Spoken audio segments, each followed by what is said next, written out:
Саламатсыздар ма? Бүгінгі қарастыратын тақырыбымыз меншік құқығының тоқтатылуы. Яғни меншік құқығы тақырыбының жалғасы. Меншік құқығының тоқтатылуы өз еркімен және мәжбүрлі түрде жүзеге асырылады. Мүлікті өз еркімен басқа тұлғаға беру, сату, меншік құқығынан бас тарту, мүлікті жою және тағы да басқалары. Мәжбүрлі түрде меншік құқығынан тоқтату мына жағдайларда болады. Біріншісі ол тәркілеу.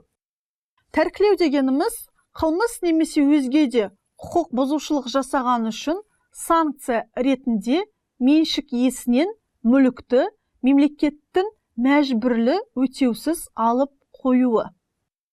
Екінші жағдай реквизициялау. Реквизициялауды тек осы үш талаптар бойынша қолдануға жол беріледі.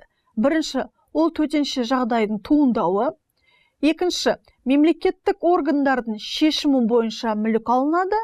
Үшіншісі, қоғам мүддесіне қажет болып есептелетін ғана мүлік реквизициялануға жатады. Барлық жағдайда меншік иесіне оның мүлкінің құны өтеледі.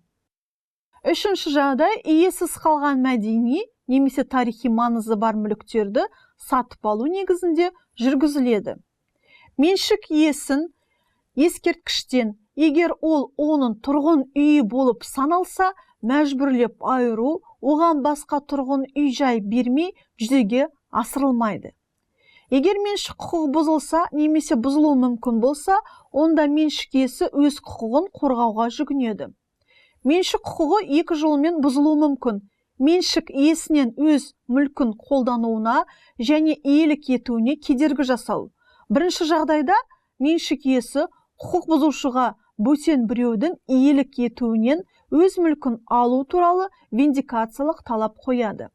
Екінші жағдайда меншік иесі өз мүлкін қолдануға және иелік етуге тосқауыл болатын заңсыз кедергілерді жою туралы заң бұзушыға негаторлық талап қояды.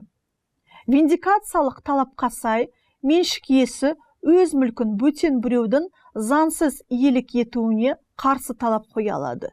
Виндикациялық талап қойылғанда мүліктің жаңа иесінің адал немесе адал емес екендігі анықталады. Негаторлық талап бұл мүлік иесінің үшінші тұлғаға меншік құқығын дұрыс жүзеге асыруға кедергі жасайтын бөгеттерді жою туралы талабы. Назарларыңызға рахмет, сау болыңыздар.